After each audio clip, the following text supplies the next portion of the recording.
Good morning to all our participants, and thank you for joining us today to engage with the findings being presented on the lived experiences of individuals exiting the AMC. My name is David Folknauer, and I will be coordinating and moderating this webinar. I would like to take the opportunity before we begin our webinar in acknowledging the Ngunnawal people, its leaders past, present, and future, who are the traditional custodians of the land upon which my home in Canberra is located. I acknowledge and respect their continuing culture and contribution they make to the life of Canberra and the region. I also acknowledge the traditional owners of the lands upon which each audience member participating in this webinar is located. I would also like to extend our appreciation on behalf of the University of New South Wales, Canberra, to Minister Shane Rattenbury, Minister for Justice, John Peach, Executive Director for ACT Corrective Services, and Neil McAllister, the ACT Inspector of Correctional Services, for their generous participation in today's webinar. Today's webinar is the culmination of a 12-month project headed by Dr. Caroline Doyle to map the unexplored qualitative landscape of released detainees from the AMC and their lived experiences following re-entry into society. This is the first time a qualitative study has investigated the experiences of individuals exiting the AMC, and we are confident that the findings of the pilot project illuminate future research pathways that are impactful in both policy, service, and research spaces.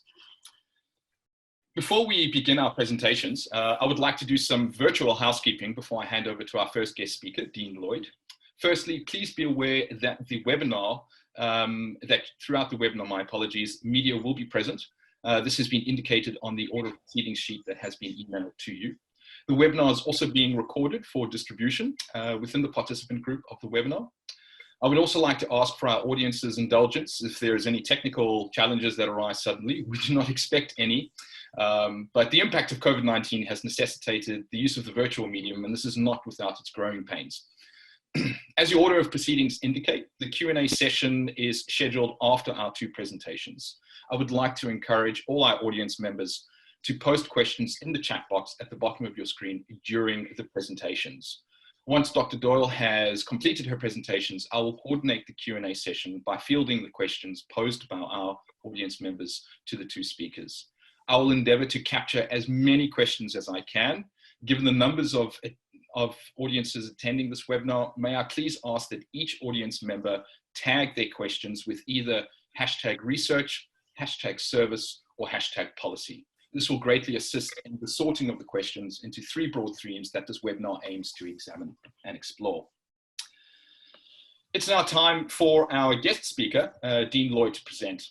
Dean runs his own criminal consulting firm and has been an active service provider in New South Wales regarding detainee release preparation.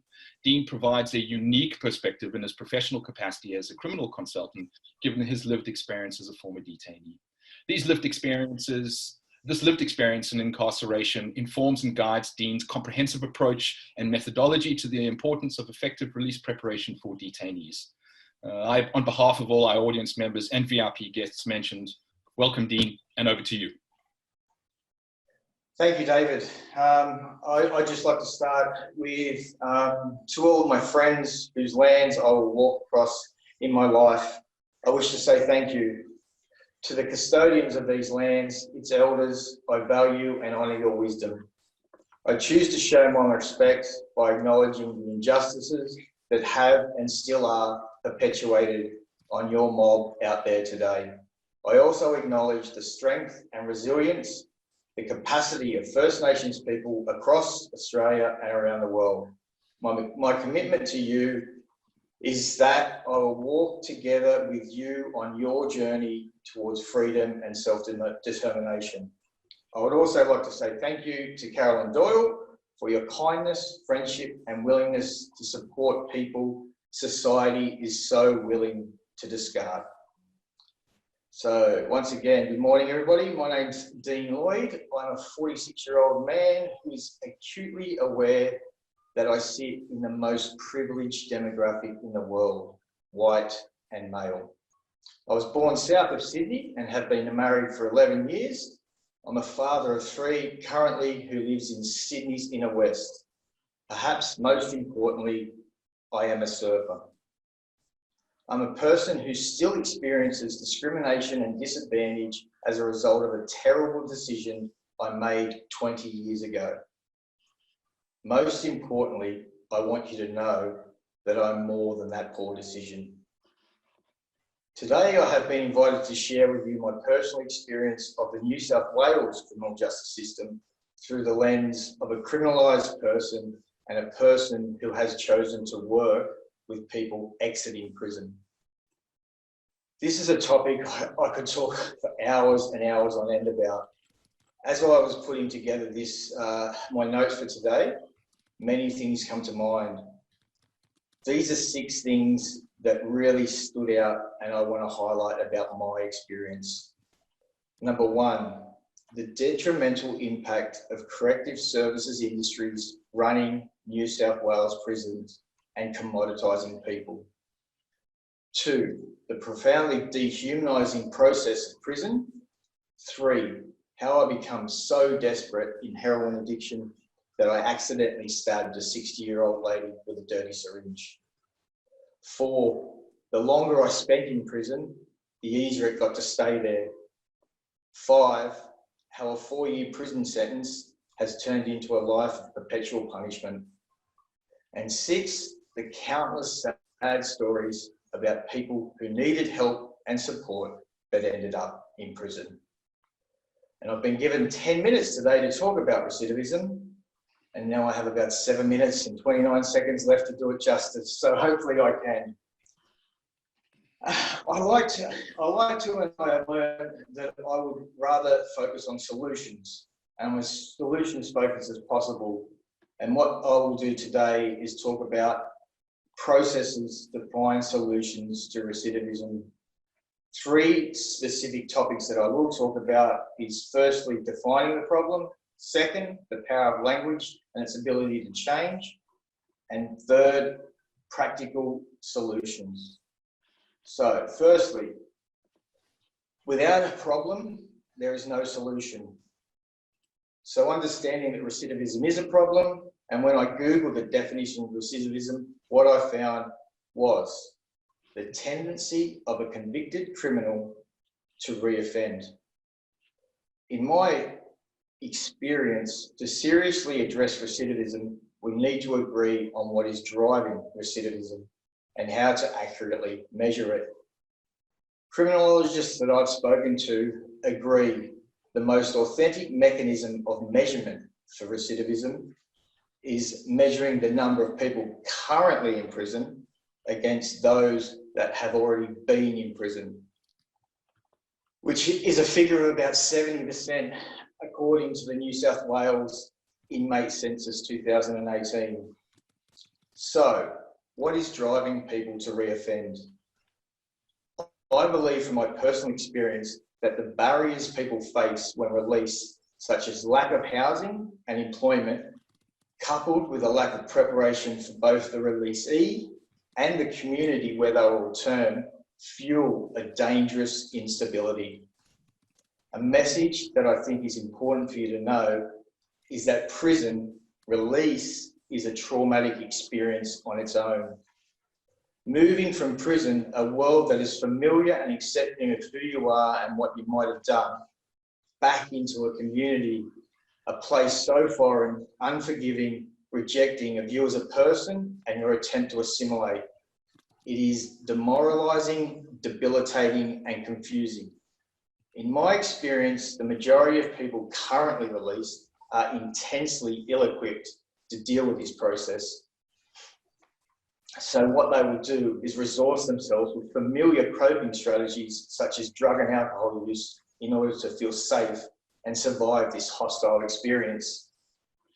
Drug and alcohol use is an actual parole violation for so many. It is these parole conditions designed to reduce recidivism, but actually end up fueling it. This is one of many examples of how current methods of reducing recidivism actually drive it. So, topic 2, language and its essential role. Labels are good on jars, not people. The language we use and the stories we tell have great significance to those involved. They carry a sense of hope and possibility or can be associated with a sense of pessimism and low expectations, both of which can influence personal outcomes. Think about the language that is currently used to describe people exiting prison. It is so debilitating. Words such as offender, parolee, criminal, and inmate keep people identified as the problem. To be released, one must be risk assessed, required to address criminogenic needs. You are told not to consort with bad people, just like you, reinforcing the stigma you will carry with you for the rest of your life. Bad, damaged, a perpetual risk. Alternatively, imagine being released using this language. We now invite you to participate and contribute to our community. How would you like to contribute? How can we help you achieve this? Some examples of how language is currently used to manipulate and confuse public perception about the criminal justice system are, well, the very term corrective services. For all my involvement with corrective services, I'm yet to witness anything they have corrected. The term criminogenic needs, there is no such thing. People are human, they have human needs and deserve to be treated humanely. So now on to the practical solutions. I take a systemic approach in my attempt to change our antiquated, punitive criminal justice system. My perspective is that society's inability to address its problems, to address the problems it creates, results in the necessity for our current criminal justice system. In my experience, prison provides a palatable and convenient solution that supports society to ineffectually outsource its problems by labelling people as bad and locking them in cages under the guise that we are keeping the community safe. From my experience, I have observed that 95% of the prison population are people who need help, not to be stripped of their basic human dignity and capacity to function, as is currently visited upon people in our criminal justice system. In 2019, the Deputy Director of Justice Initiatives and the Close Rikers campaign at the New York Mayor's Office of Criminal Justice, Dana Kaplan, spoke at the International Criminal Justice Conference and emphatically showed that more prisons lead to a more violent community. What regularly gets missed in our current punitive model is the requirement for increased connection, not isolation. A community problem requires a community solution. So what does that actually mean? It means that when we take a systemic approach that supports communities where the vast majority of prisoners come from to increase their capacity by promoting inclusion, creating social capital, strengthening bonds, empowering through self-determination and social values, and taking a collaborative and supportive approach to people who need help. We can assist these communities to become responsible for their behaviour and define what they are willing to accept. This is early intervention in action. I've recently written and delivered a pre- and post-release employment program within 3 New South Wales metropolitan prisons. Through this work, it became apparent to me that it was both prisoners and employers that required education, support and training in order for these post-release initiatives to be successful. Now, this has become the foundation for my criminal consulting business. Based on my own experiences, I think there are 6 areas that we can focus on to increase capacity and support change. 1, a housing first model, providing a stable foundation for sustained freedom. 2, we need to stop punishing people who need help. 3, increase public education, awareness and training to help employers understand how they can unlock the value of employing someone with a criminal record. 4, the focus needs to shift towards how can we send someone back into our community in a better shape than when, and more resourced than when they arrived in prison. 5, understanding that the safest thing you can do is employ someone with a criminal record. 6, something that I see as absolutely key and missing, and a missing component in the current release process is family inclusion in the pre-release period. And when not viable, plugging people into community support networks such as Parkrun and other programs that foster pre- and post-release engagement. So, in summary, the current attempt to reduce recidivism is not viable.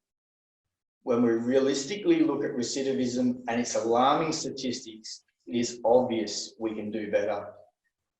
If we keep doing what we've always done, we'll keep getting what we've always got.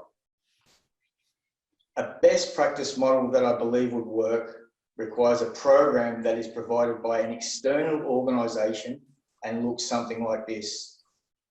3 months pre-release programs targeted at release preparation, incorporating families, support workers, employers, and community corrections.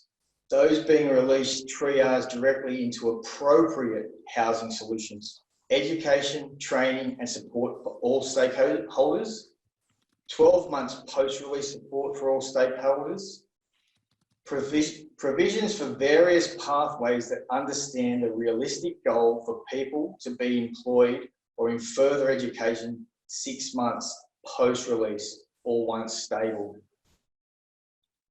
And employing people who have lived experience, training them into support roles, paid, not mentors. Once again, a community problem requires a community solution. Thank you, Caroline, for inviting me into this community today. Together we can. Thank you. Thank you, Dean, for your thoughts and insights into the nature of recidivism and the importance of effective pre-release preparation for detainees. I would like to say that your presentation echoes quite strongly the current Justice Reinvestment Program in the ACT, the Building Community, Not Prisons, and I'm sure that it will generate a lively discussion during our Q&A session. I would like to now introduce the lead researcher of the pilot study, Dr. Caroline Doyle. Caroline is a lecturer in the business school at UNSW Canberra. She is also an admitted solicitor to the ACT Supreme Court.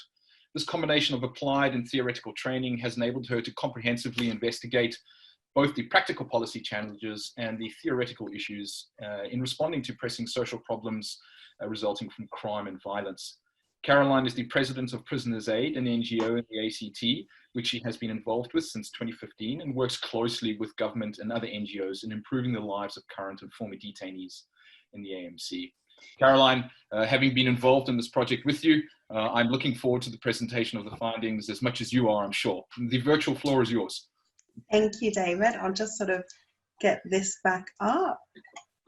Okay, there we go.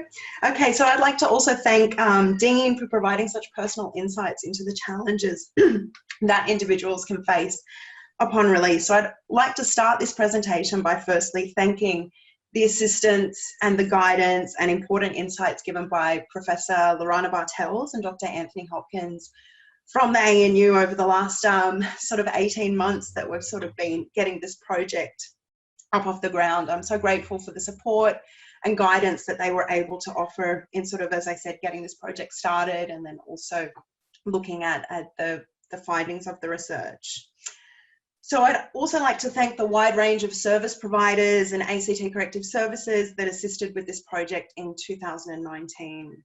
So lastly, also thank you to David, who has been a great assistance over the last couple of months in sort of getting this webinar organised. We had originally planned to have this as a face-to-face event in late April, but I'm sure like many of you, we face setbacks due to the COVID-19 pandemic.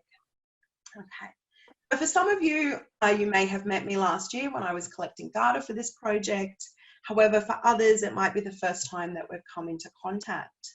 So as David mentioned, I like to think that I wear two hats. So my first hat is that I'm a researcher at the School of Business and also at the Public Service Research Group at UNSW Canberra.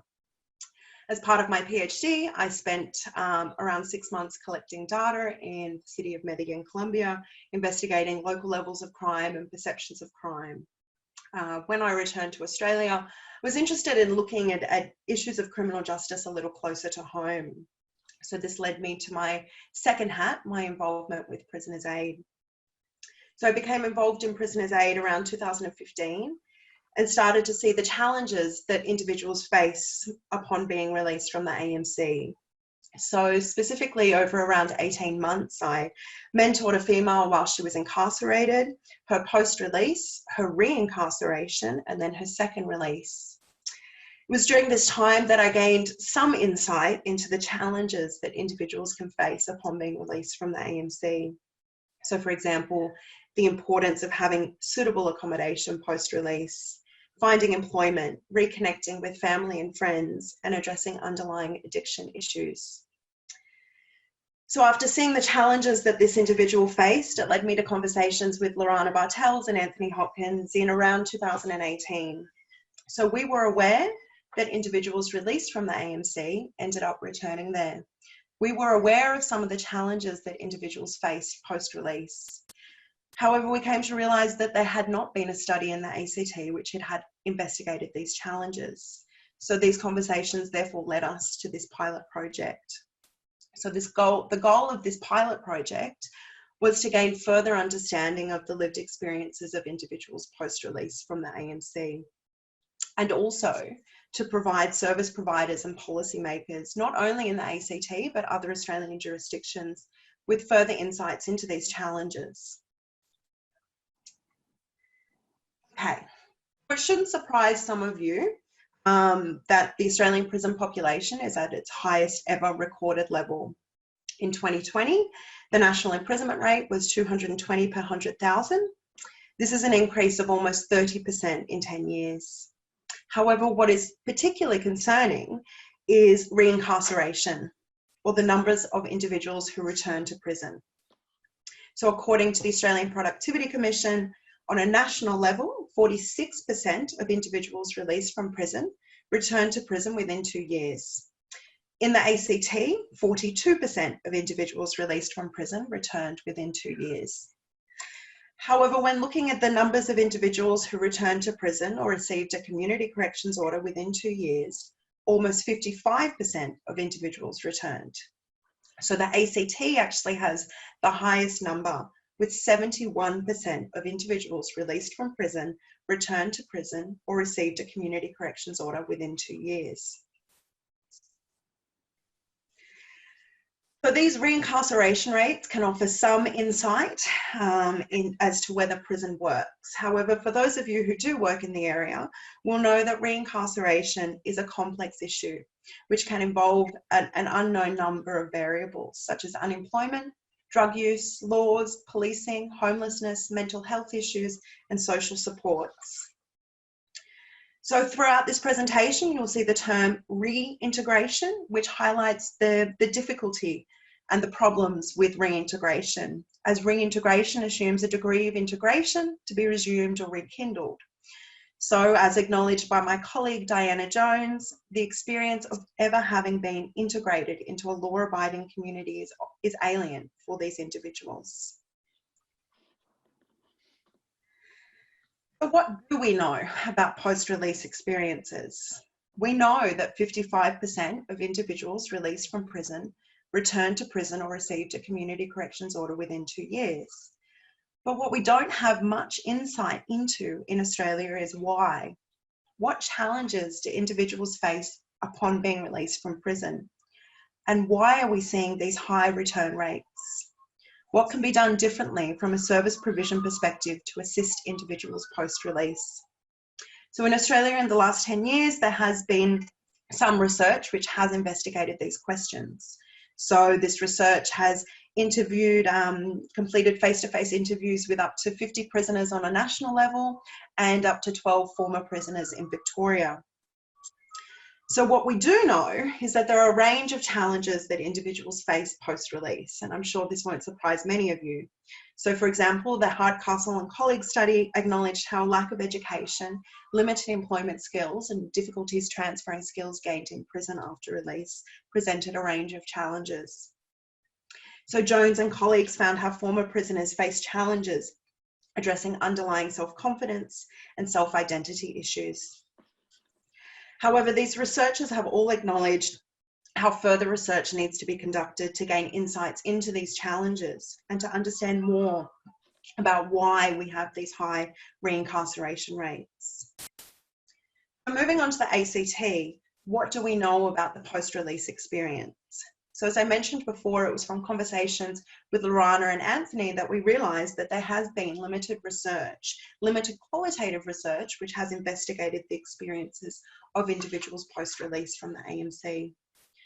An important study in 2017 by some of my colleagues at UNSW did evaluate individuals' experiences with the Through Care program.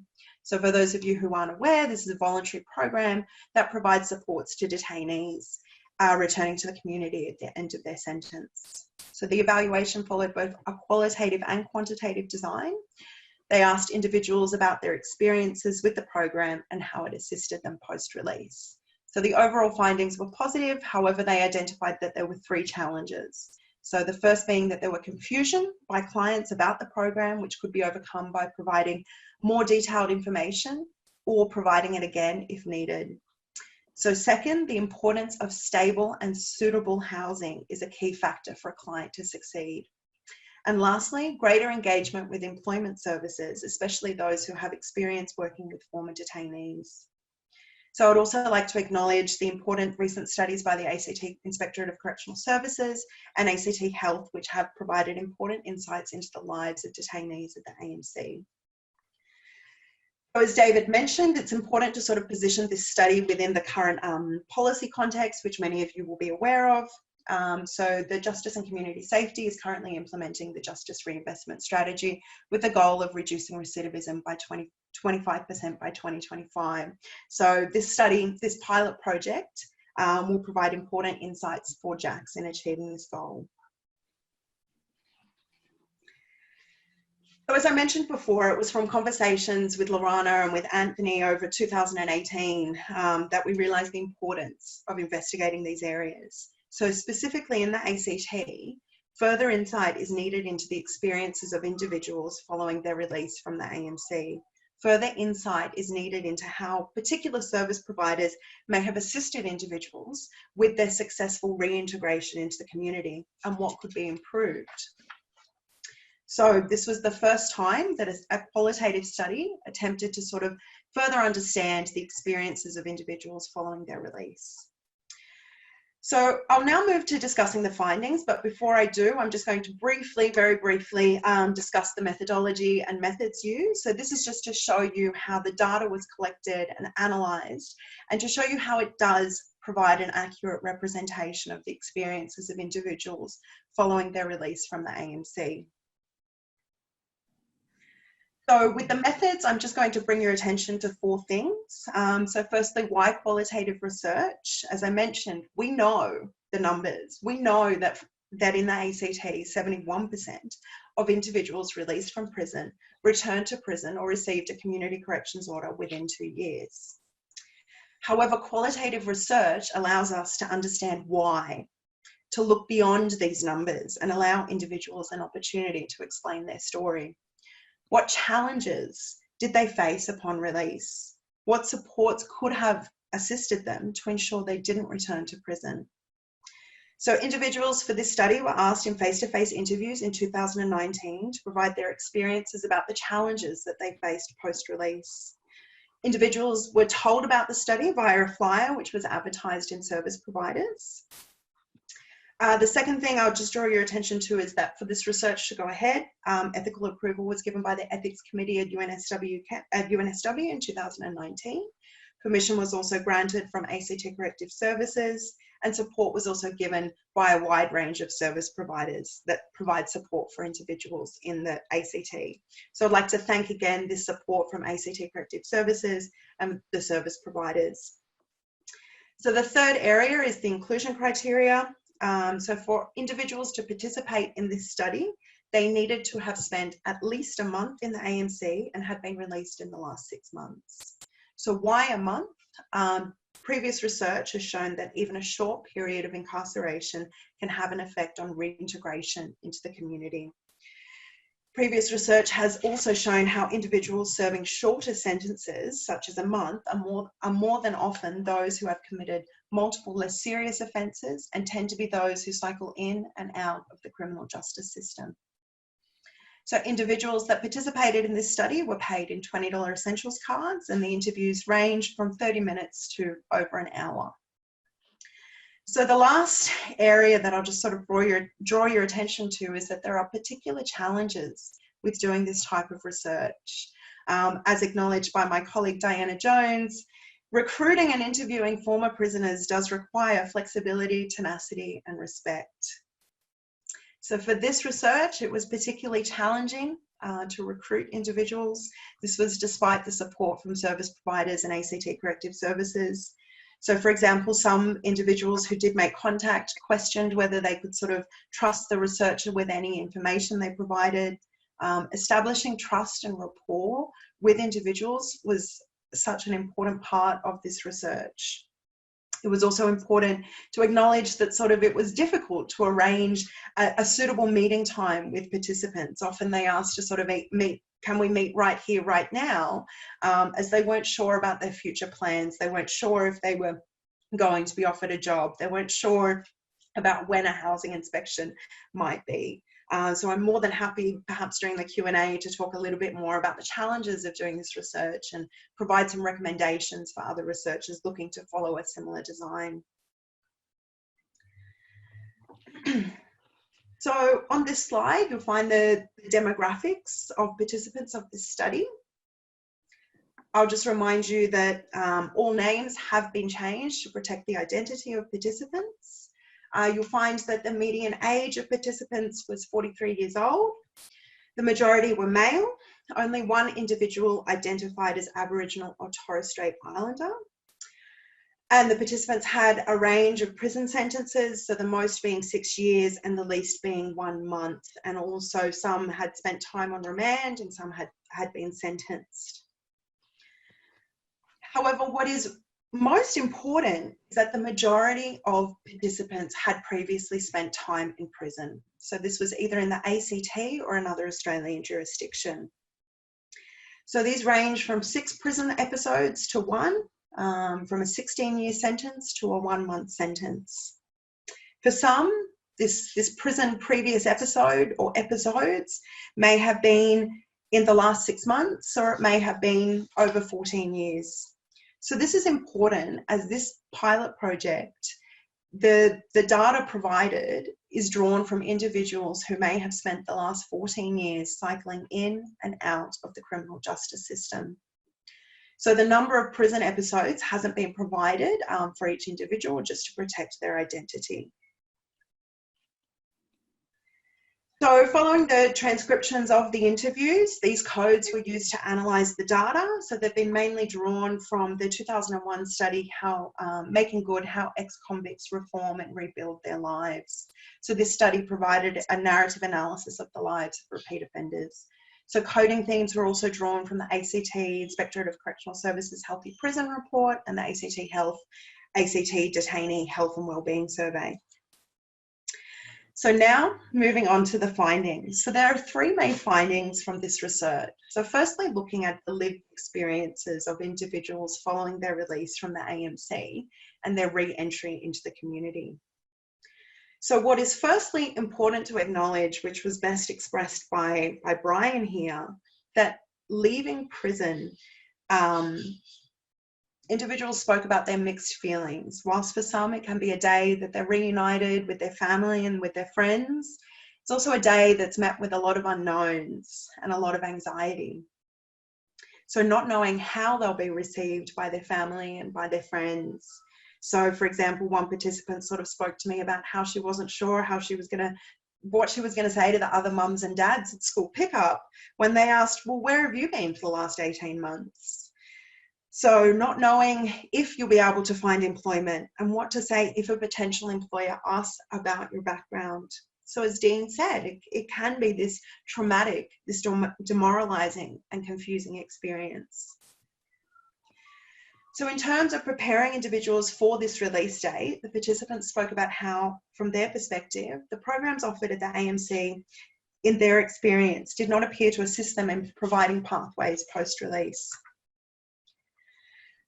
For example, Carl spoke of the importance of programs possibly helping individuals with goal setting.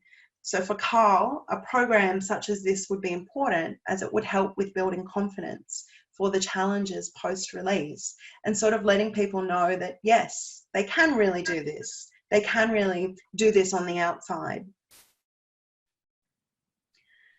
So for Ian, he also spoke about the importance of a program focusing on confidence building. So this would be important as individuals post-release are already experiencing high levels of anxiety and unknowns. So by a program assisting them to give them the confidence to apply for housing, to apply for a job, that they can break the mold and that they aren't destined to fail. So another finding of this research is that from the perspective of participants, they experienced some challenges with accessing some of the programs at the AMC. So for example, Vivian spoke of some of the practical challenges that she experienced and other females. She spoke about how females can feel uncomfortable walking past the males, and she went on to say how some of the females didn't feel comfortable walking onto the oval as the males were often screaming derogatory comments to them. Brian spoke about how, from his perspective, he would have liked to have had some further insight into the programs at the AMC. He did have some knowledge that there were some programs, however, it was only when his mate did a program that he got some insight into what a particular program was actually about. So other challenges that individuals noted related to their accessing their case manager and then also accessing through care. So for example, Vivian spoke about how from her perspective, her partner had inadequate access to their case manager leading up to their release. This inadequate access was a big stress for her partner in relation to their upcoming release date. So Michael also spoke about how from his perspective, he had limited access to his case manager. In his perspective, he would have liked to have had further access to a case manager to assist him. Brian also noted this. He expressed his disappointment in how leading up to his release, from his perspective, he did not have access to a case manager. So this is important as Brian had previously spent time in prison and thought that meeting with a case manager prior to being released was part of the release process. So Michael also noted this, that from his perspective, he should have been provided with further support, but wasn't during the times that he was released. Renee was disappointed that she didn't have any engagement with Through Care prior to release. She knew something about Through Care and would have thought that they would have approached her. So John Andrews provided an example of how, from his perspective, he did not understand the support services which were available post-release. So for example, he spoke about directions. He had heard about them, but perhaps didn't really understand how they could assist him. He then made similar comments about Prisoner's Aid. He'd heard the name, but didn't really understand how they might be able to assist him. Given it was another unknown, it was just put in a too hard basket, a door that he's closed, just forget about it. So this does bring us to an important point. We know that programs are available to individuals inside the AMC. We know that there are a range of service providers that can assist individuals following their release. I know because I met with many of these service providers in 2019.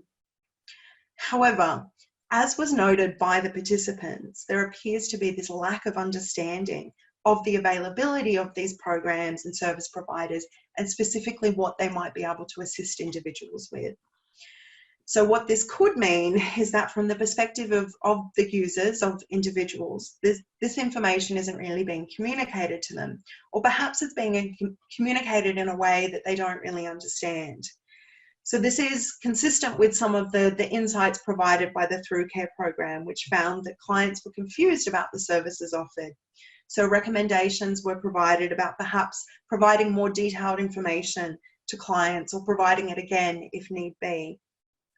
So the important message that I sort of want you to take away here is that there are programs offered, there are service providers out there, but from the interviews with users of these programs and sort of tracking their post-release experience, it appears as though the messaging needs to be changed about what services are out there. So some participants spoke about perhaps they could be provided with a release pack, and this could provide detailed information about services that are available. This information could be provided by the case manager and in a language that is suitable for individuals. So it could also be provided on multiple occasions. So I do, however, acknowledge the difficulties of providing such a release pack for individuals that are released from remand. So what we do need to remind ourselves, and sort of going back to that, one of those first comments made, is that individuals in prison feel as though they have hit rock bottom. Leading up to post-release, they are dealing with high levels of anxiety, high levels of unknown. Approaching a service provider, filling in a form, making a phone call, for some can just seem so overwhelming. Another unknown, another closed door, just forget about it.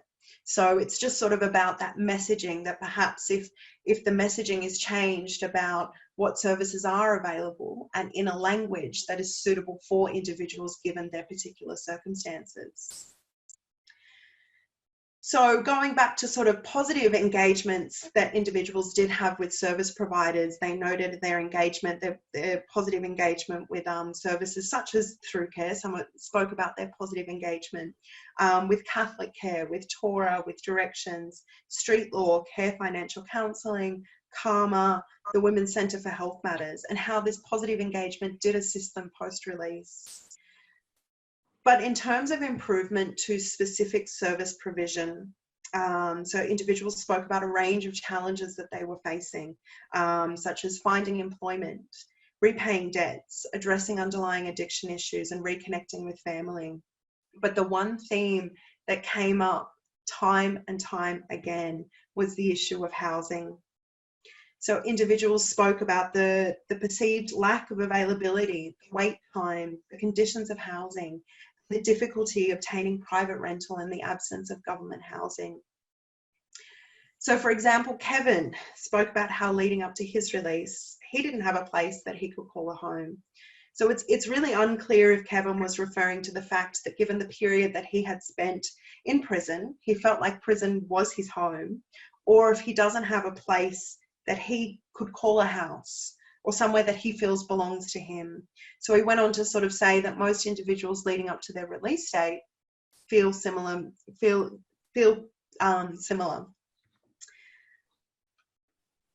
So Michael spoke about the importance of having a nice place to live. He went on to say how he finally had a place that he felt like he could invite his mum over for a cup of coffee, and how important this was to him. He felt like a human being and didn't feel embarrassed to say that this is where he lived. So Brian mentioned the long waiting list and how in his experience it did take a long time to get things rolling.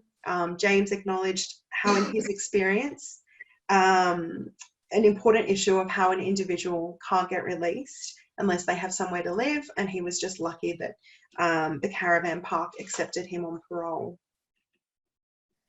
So other individuals noted about how they didn't feel comfortable finding employment or reconnecting with family until they had suitable housing.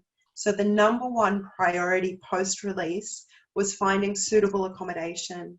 And for the individuals in this study, this was an important factor in helping them achieve their goal of not returning to prison. So this finding is consistent with the evaluation of through care, which highlighted how it isn't just about housing availability, but it's also about suitable housing and how this is a key factor for an individual to succeed post-release. So it's also consistent with the objectives of the current ACT JACS housing project, which seeks to address issues with the availability of housing and suitable housing for individuals involved with the criminal justice sector. So the important takeaway message here is that it isn't just about a place to live. It's about a place that an individual can feel comfortable in post-release. So a place that they can call home, or as Michael said, a place where I felt like a human being, a place where my mum wants to stay and have a cup of coffee, a place where I don't feel embarrassed. So what does all this mean? What, based on these findings, what possible changes, what possible recommendations based on this pilot project are there? So there are 4 main recommendations from this research. So the first is to recognise the importance and urgency of the Justice Housing Program to address the availability of suitable housing for individuals upon release from the AMC. So the second is that improvements could be made in terms of communicating the current programs available at the AMC and how they can assist individuals with the challenges they may face upon release. So the importance of this is that information should be really communicated in a way that is suitable to be received by individuals. Other improvements, as we sort of discussed just early into the presentation, could include a further focus on areas such as goal setting and confidence building skills. The third recommendation, as I've sort of been saying, is about more detailed information being provided about specific support service providers can provide to individuals upon release. Again, sort of the important point is that individuals mentioned that they knew about certain service providers, but they didn't really understand what they could offer them or how they could assist them. So for some, approaching a service provider for them to give them more information seems like another unknown and something that's really in this too hard basket. So some individuals even mentioned that how the possibility of something similar to a service provider fare inside the AMC, which I understand is a little complicated given the current COVID-19 restrictions, but perhaps sort of moving forward something about a service provider fare inside the AMC where they might be able to personally meet some of the service providers who may be able to assist them once they're released, and then that importance of having a familiar face, something that they do know, something that is a known. So this last recommendation is just sort of coming back to the beginning of this presentation. So this study was a pilot project, and the findings, however, do provide this depth of understanding and analysis as to some of the challenges that individuals can face upon release from prison. So further research into the area, taking into account the challenges that I briefly spoke about, could focus on a larger sample size, and further studies could also look at the specific challenges that individuals who identify as Aboriginal or Torres Strait Islander face. But there are also 3 further sub areas building on the current sort of JACS policy. So firstly, involving individuals released from the AMC and either other Australian prisons in designing policy that is relevant to them. So this study has shown how former detainees can offer important insights into the challenges that they face and other individuals face post-release.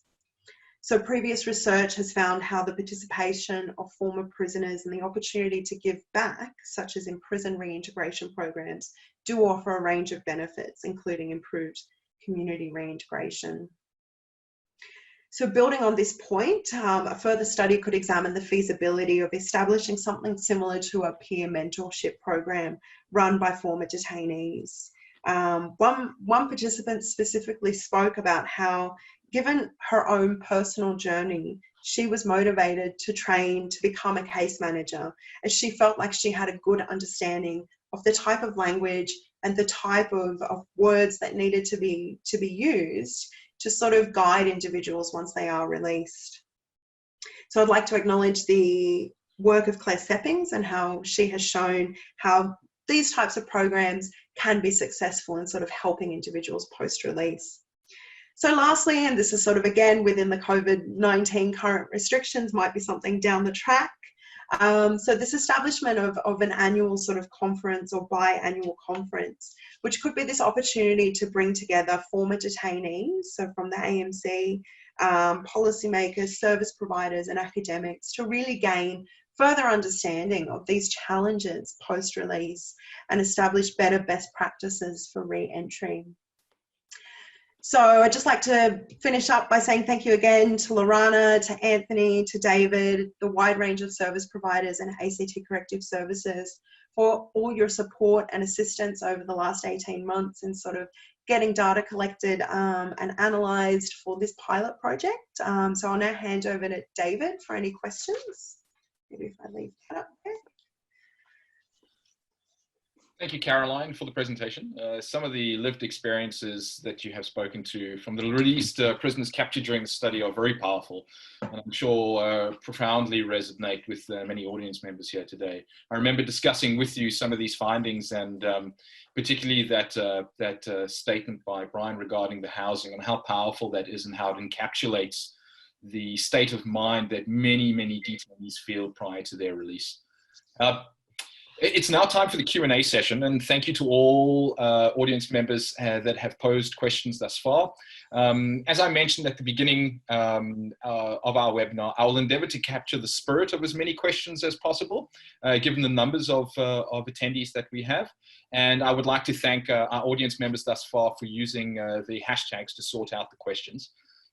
Again, our objective with our time remaining now is to engage with our speakers, both Caroline and Dean, about their presentations, whether it be in an applied policy theme, whether it be in service-related issues, or just a research-orientated inquiry.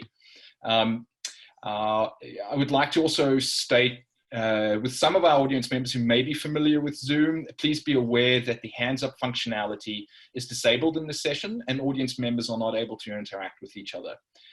With that housekeeping in mind, I'd like to get to the first question. Given the prevalence of housing as a hook for change in assisting released detainees not to offend again, Caroline, this question is specifically for you, and it's a very interesting one because it's inquiring whether the housing needs of released detainees should be differentiated between the needs of men and women leaving the AMC. So what gender differences should we include in advocacy regarding the perennial issue of housing for released detainees? Okay, so I guess sort of you're looking at what sort of housing needs should it be different for men and for women in terms of suitability of housing. And I guess the first question that sort of comes to mind there is about family. Is there family involved? And then that's also the next step in terms of suitable housing. Now, that might be the same for a man or for a woman, just in terms of having that suitable housing. A lot of participants spoke about how when I said, what's the number one issue facing you post-release? And they'd sort of say housing. And then later on in the interview, they'd go to talk about their family and I'd say, oh, well, why isn't reconnecting with your family, seen as the most important issue? And they'd say, well, I can't reconnect with my family until I get suitable housing. So that's why for me, suitable housing is such an important area. So that would sort of be, and for both groups, for men and women, they also spoke about the challenges of not being in an area where they might be challenged in terms of mixing with old crowds, which again goes back to that suitable housing. I'm trying very hard to get my life back on track, but if I'm in an area where perhaps I might be tempted because of those surrounding social groups, then that'll make it difficult for me. So that would sort of, I'm not sure if that answers the question, but it does sort of come back to that big picture of if an individual does need to reconnect to family, then there are certain challenges in terms of suitable housing. Thanks, Caroline. Dean, I got one for you. a section of your presentation spoke about language and how powerful it is as a determinant on how detainees are seen in society. We've had two questions thus far from the audience regarding this nature of language and where it sits within the narrative of released detainees. The first one speaks about, could you describe the current language being used around COVID-19 and the suspension of family visits, particularly the focus on how drugs are being brought into the complex? And the other question, a similar question in that vein, would be, could you speak to any published policy documents that use language in the positive frame rather than perpetuating the standard negative stigma that you spoke to? Okay, so I'm not quite clear on the first one around contraband being brought in, was that? That's correct, yes. Correct? Mm-hmm. And I'm not sure about how that fits in with language, but I missed that bit and can revisit it. What I would speak to around positive is the Norway method. I've been speaking with the governor of Halden Prison, R.A. Holdall, who was out here early in, I think just before COVID hit, and just how they treat and speak. So the punishment there is the time you're away from the family. Everything else is the same. They've got fridges in their rooms, all of that sort of stuff. So they're, you know, spoken to as, hello, Dean, you know, not a number. So they're places that I would look at in that space. I went through a program myself in Long Bay called the Narranura program. They to have officers and inmates call each other by the first name. That program is no longer, but just it's very difficult when we are looking at prison as a punitive thing to be therapeutic. That's how I would see it. Thank you, Dean. Caro, I remember during the course of the research, we spoke about the viability of a pre-release presentation pack and the amount of coordination that would require, both with external service providers outside of the AMC and also the AMC itself. Can you speak more to the value of this for released detainees? And one of the questions that has been posed by an audience member is they noted that one thing Shine for Kids is looking at is a tip for reintegration for parents. Could you speak about this more broadly, please? So this is about the value sort of a release pack. Indeed. Mm. Yep. So I guess sort of what this goes back to, you know, looking at the value of a release pack. A lot of participants, as I was saying, spoke about, I'm so scared about being released. I don't even know if anyone's going to pick me up. I don't know where I'm going to stay. I don't know even if my clothes fit me anymore. I don't know if I have ID, like all of these unknowns. So at least as was sort of put to me by participants, if it is a checklist, if it is sort of like, here's a checklist of things some issues you might run into. And then that might also trigger, oh, I hadn't even thought about the fact that I might have a payday loan that I haven't been paying off. So that's sort of about putting that release pack together. And if there is, I don't know, that you do have a loan that you need to pay off, okay, well, here's some information about Care Financial Counselling and how they might be able to assist you. How can you contact them? Is it by phone? Do you have to make an appointment? All those sorts of things. I think the important takeaway message is sort of, if we put ourselves in the shoes of individuals who are facing all these unknowns, the easier that we can make their release, the better, in terms of having just a pack with detailed information about, look, there are people to assist you. I know it may seem like a really stressful experience right now, but there are these individuals out there who can assist you, and sort of perhaps giving them some sort of confidence that you can do this. You can get back on your feet after you've sort of felt like you've hit absolute rock bottom. Thank you, Cara. Carrying on with this theme of release and information and preparing detainees for re-entry, I would like to pose a question to both of you, Dean and Caroline. One audience member has spoken about the through care timeframe of 3 months prior to release. Do you think that this is an adequate timeframe for preparing detainees to be released, bearing in mind that some detainees may have spent a shorter period during incarceration, and some may have spent a longer period, and this may impact their release methodology? The second theme that has been brought up within the audience is whether detainees who are about to be released are not aware of the services available to them. And the question poses, is this as a result of ignorance or laziness? But is it also hostility and suspicion towards organizations and authority in which they have no trust? I think that's a very important theme. So it speaks about the lack of access between, detainees and the institution in which are providing care to them. So essentially, is providing more information simply ineffective given that lack of interaction between the detainee and the institution? Dean, do you want to go first? Yeah, I'm happy to break a little bit, David, as well. So hopefully I caught most of what you were talking about. So I would say the best practice is 3 months pre-release, where possible. My experience has been working in that space. If I'm trying to catch somebody at the gate or a week from release, it's very difficult to attach into the community. And those programs and the through care model, what I would suggest is happening in people not being aware that there's programs available and there's assistance for programs available. That would be mainly around that trauma, fight, flight, freeze. Most of these people would be in that mode. So when somebody's talking about what's going to happen and how they can access this and how they can access that, it's not being integrated.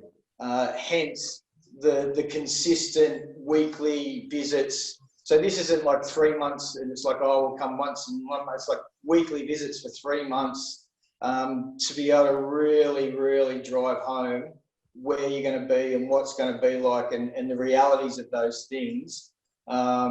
That would be my suggestion around the difficulties of people not understanding the programs that are available and the miss, as well as if those programs are being delivered by corrective services. Most people incarcerated would not be likely to engage with, mainly because my experience again is they feel let down by that process. I don't want to be with someone that's punishing me to get help, like it doesn't work. So yeah, and I missed because you broke up with the other bit, David, sorry, so I'll leave the rest to Caroline. Okay, thanks, Dean.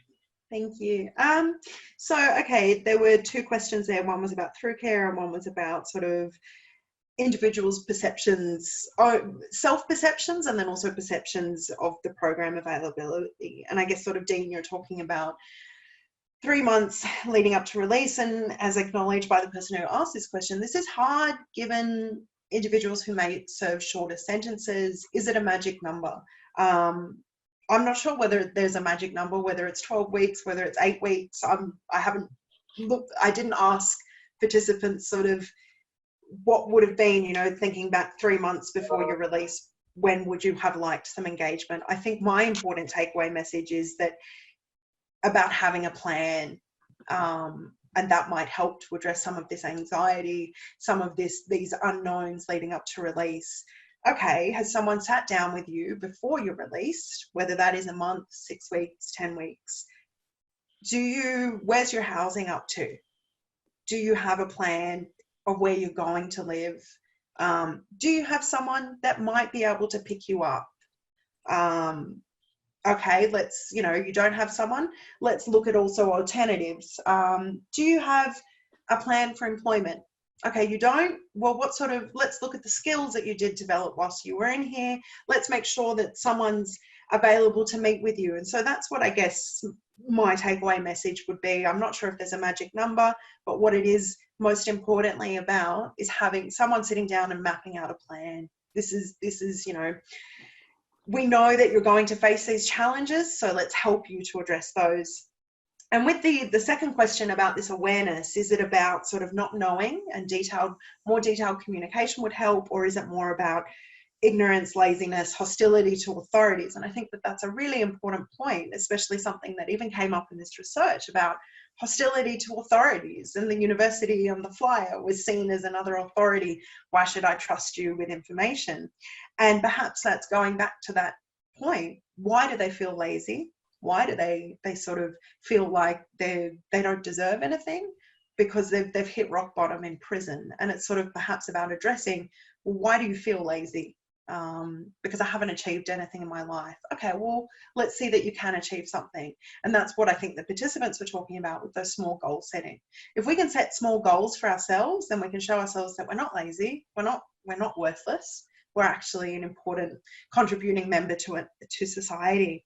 So perhaps that might then address some of the ignorance of the services available. Well, no one's going to help me. Well, perhaps, let's look at helping yourself to then see why you might be available and open to other individuals' services helping you.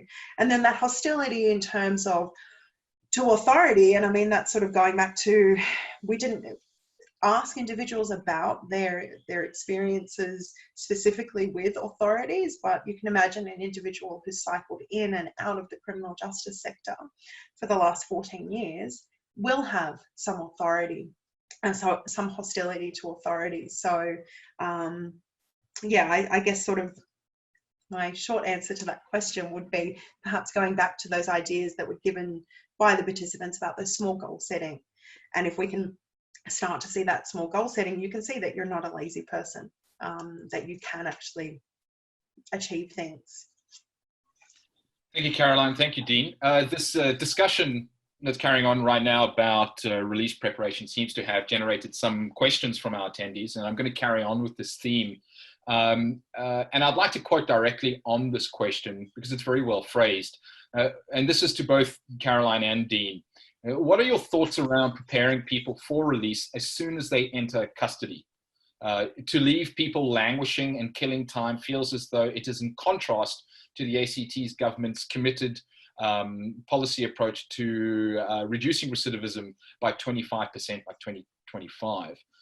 The audience member goes on to state, if custodial episodes are about supporting people to address their needs and change the attached behavior, it seems redundant to not be thinking about release and finding meaningful connections in the community from day one of a custodial episode. Steve? Do you want me to take that one first, Carol? So just, I think that's a really valid point.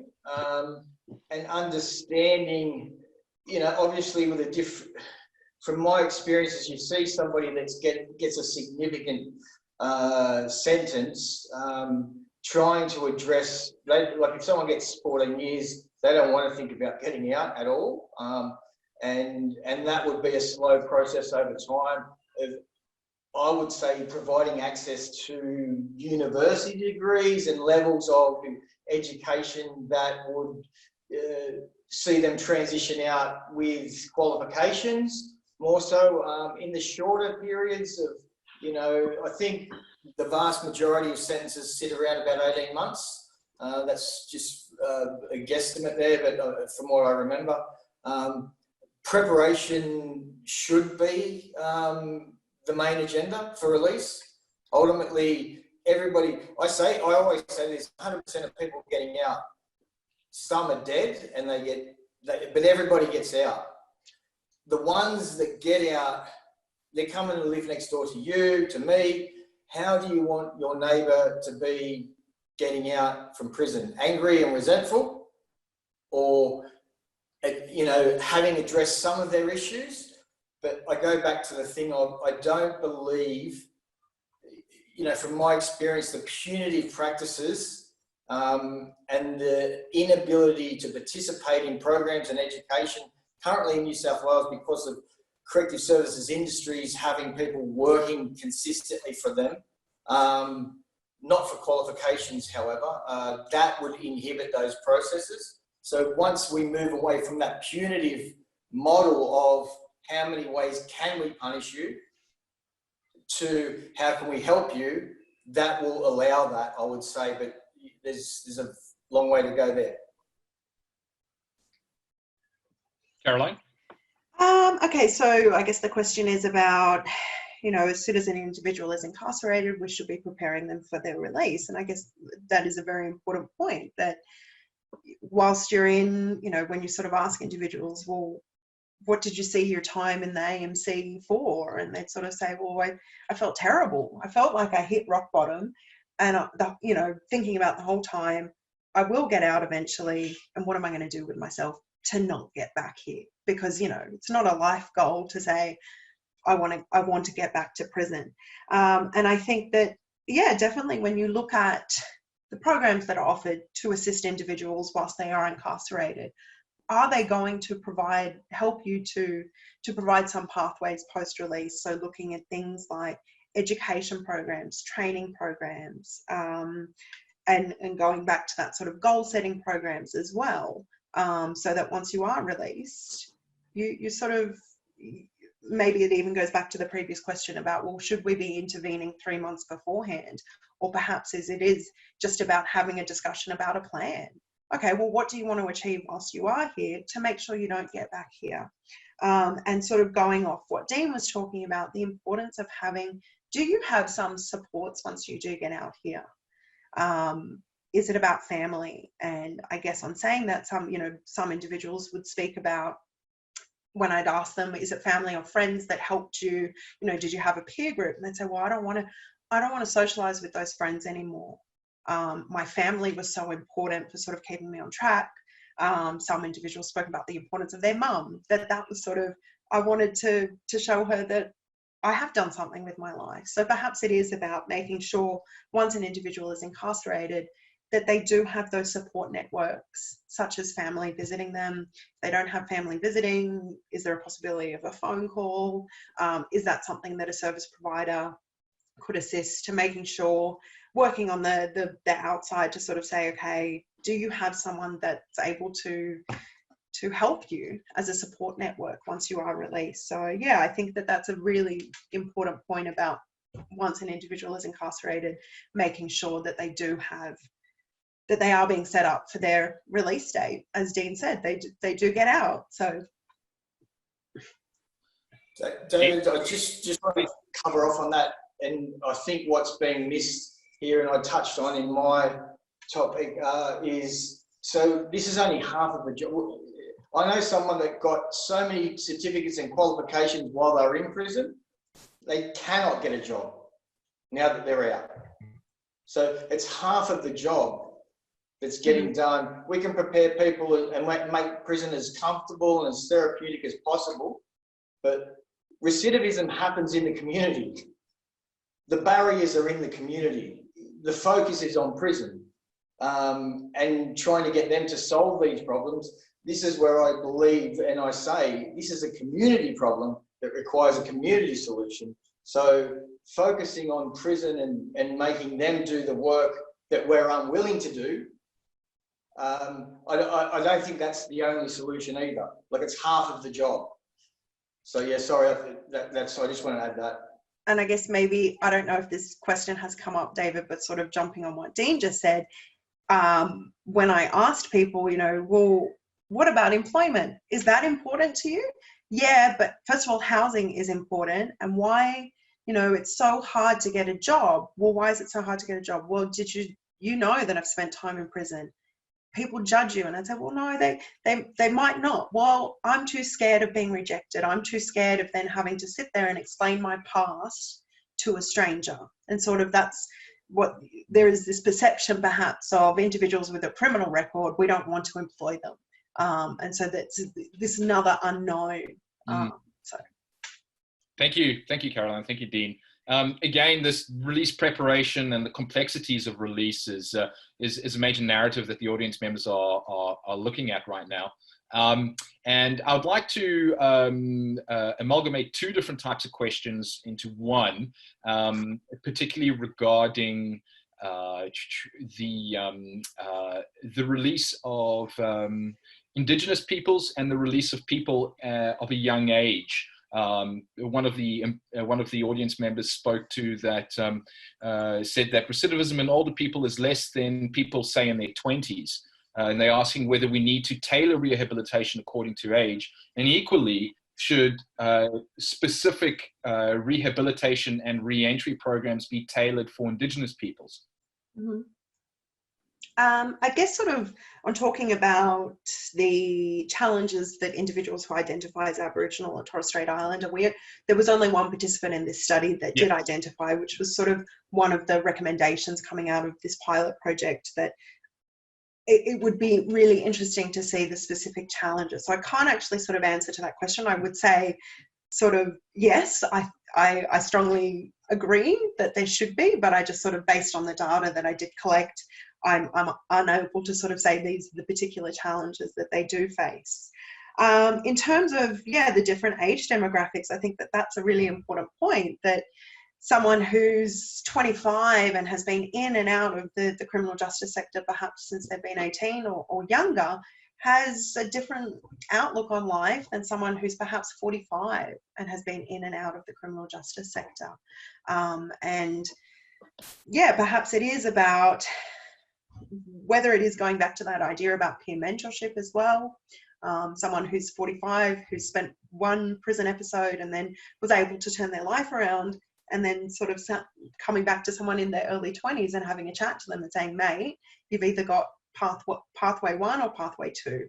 I'm here to talk to you about how you can perhaps get down pathway 2 and find employment, and perhaps, as Dean is here now today, giving opening remarks and talking to people. And I think that that's why it's so important for individuals like Dean and some of his colleagues that have spent time in prison, but then are now walking and doing advocacy work, and the importance of their lived experience in saying, look, this doesn't have to be your life. You can make a difference. You can actually change the way. So I don't know if, Dean, if you had anything to add to that. In relation to Indigenous, yes, 100%. It needs to be culturally appropriate, and I'll leave that to be spoken to by people that are Indigenous. And then in relation to, so what I did in the program that I wrote and developed was, it was bespoke, and I would go in and ask what the needs were, which was such a foreign concept for all of these people that I was working with. It's normally dictated to how you get my support and what you need to do, and in that's just punitive as well. So the program that I designed had the ability to be flexible around, okay, and I've been supporting a gentleman that's 63 that got out, and everybody else I could tip into a removalist sort of with Prisoners Aid in New South Wales sort of scenario. He's 63, he doesn't want to remove furniture. Understanding those nuances, this is where I sit around. We need to have as many and as various different pathways and models into the community, because what works for me is not going to work for you. And, however, there will be significant overlaps in lots of areas, but, the ability to provide, you have to go here and this is how we do it. And if you don't do it that way, we can't help you. Like, that's another punitive model. So there's all these punitive practices and models that keep these people stuck in those systems over and above. What happens now, or what I see happens now, is if somebody falls over in the community, what generally happens is they are punished and decline access to services, which I think is akin to walking over to somebody while they're on the ground and giving them a kick. Over and above, what I would do is walk over and say, hey, buddy, of course you're falling over. Nobody's helping you. Here's a hand. Let's get back up. Dust yourself off. Let's have another crack. This isn't about second chances, third chances, fourth chances, fifth chances. This is about chances. The amount of chances that I had and were given in my privileged demographic were phenomenal. And the only reason I stand here today, I believe, is because of the colour of my skin and my access to that privilege. So just being aware of those whole paradigm shifts around access and just and equitable. So yeah, that would be where I sit on that. Thank you, Dean. That's very interesting. Your whole focus on hooks for change and structural factors that support a offending-free lifestyle post-release, the idea of a home and the prospects of job and the prospects of employment and financial resources, and also your privileged demographic. Indeed, it speaks to the structural factors that support a lack of offending post-release. Thank you. We haven't spoken a lot about alcohol and drug problems post-release during the presentation, and one of the audience members has posed a question regarding the high number of detainees on the methadone program within the AMC, and they asked how much of an issue is this post-release, given that they need to attend drug rehab programs, and also how much of a deterrent are these drug rehab programs to possible employment for detainees once they re-enter society? Okay, so I'll speak about sort of two participants that spoke about their specific challenges with drug addiction issues. So the first individual spoke about how, given his physical appearance, because of his years using ice, he sort of just didn't have the confidence to approach employers for jobs, and he was sort of saying, well, who would want to hire me? Who would want to hire someone who looks like me? And at the moment, my life is just get up, go to the methadone clinic, come home. And he was sort of saying, as if, look at, is this it? Is this life? And so I think that that was really powerful to sort of, for him, he was like, I just don't see anything else. And another individual spoke about how, given the sort of appointments that they had, that they were trying really, really hard to address underlying sort of addiction issues, but they had a lot of appointments to make during the week to sort of make sure that they did address that. So I think it was sort of up to 15 to 20 hours a week worth of appointments. And they sort of posed the question to me, well, who wants to hire me then? That's already got 15, 20 hours of appointments. How do I explain that to a potential employer that, oh, I can't work this hour? And if they say, why can't you?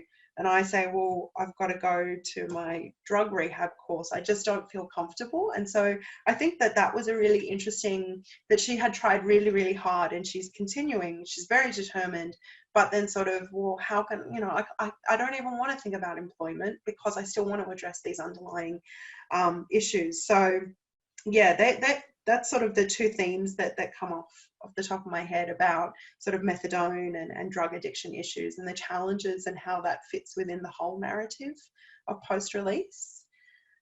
Dean, I don't know if you wanted to. So I believe in this space, and I don't understand why people are so driven to get people off. Like I got clean, and I'm from an abstinence-based model, so I previously would have said everyone needs to get off methadone, but some of the people that are on methadone, that's what's keeping them alive around trauma and all that sort of stuff. So essentially to rip those survival and coping mechanisms off these people is cruel and unnatural. That being said, it's such a complex issue. Like if you go to the local methadone clinic near where I live, it's just like going to prison, like the methadone clinic at prison, because that's where they all go. So, you know, that can be like, why are we sending them all there as well? Like that's a solution that we've come up with. Over and above, you know, I've worked with a guy that he done 18 years in 8 months installments, so never done any like significant period of time. The last time he was out was 18 hours, I think, and pills and methadone were his thing, and worked towards just getting him off pills. And then he was on methadone, and he's reunited with his family, he's got a job, he's working. So it's around housing and stability and life stability, and being there, similar to the Portugal model of like, let's just support these people to stay alive. And then if they, you know, it's not up to me to determine their level of life that they want. Like it used to be called the trifecta. If you know, you've got a housing commission next to the methadone clinic, like that used to be the ultimate goal for a lot of people. And if that's their goal, that's their goal. But, you know, $30,000 on Centrelink over and above 120,000 in prison, that's the equation. And then just holding them and putting adequate services in and wraparound services at the methadone clinic. Hey, we're over here. If you don't want to live like that anymore, oh, look, there's Dean. He used to live like this. He doesn't anymore.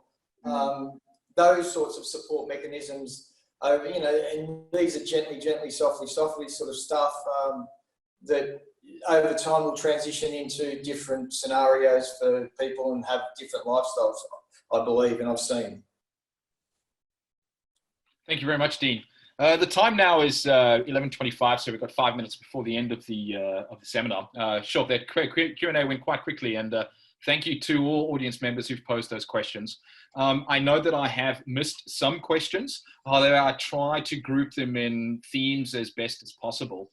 I have copied the questions that I have missed onto a document, and I will work with Caro to answer those questions and then email them out to participants, so all questions have been answered within the seminar. Caro, I hope you're happy with that. Yeah. Wonderful. All Thank right. you. Dean, Caro, do you have any closing comments that you would like to say before we end the seminar?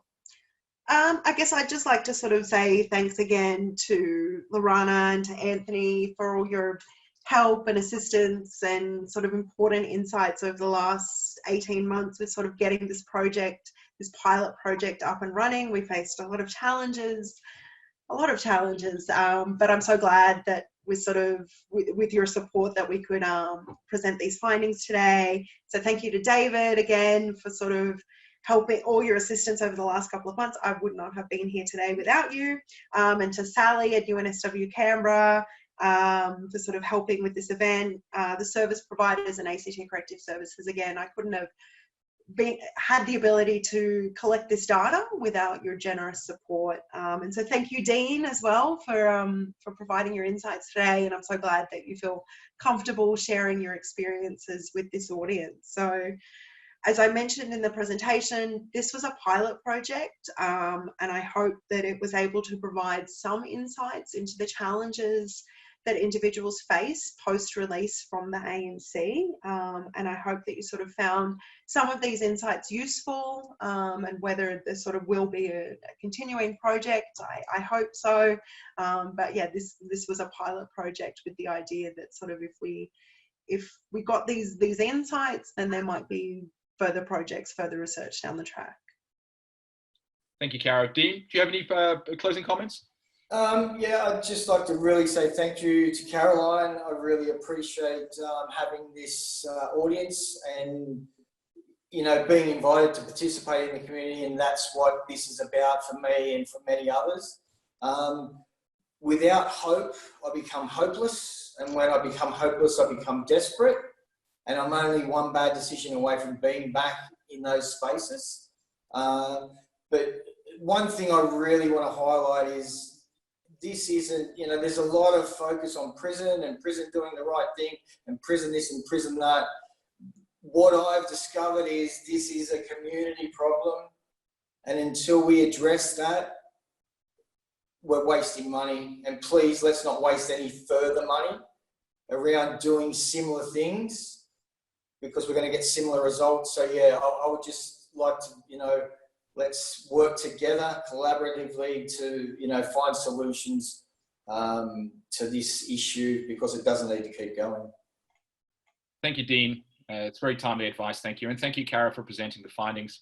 To all our audience members, I would just like to reiterate that the webinar has been recorded, and we will distribute it to the group of participants in our audience, as well as answering the questions that have not been answered within our question and answer session. And we will send those out in a group email, so everybody may access those questions. Thank you very much for attending, and we hope to speak with all of you soon. Thank you. Thank you. Bye. Thank you.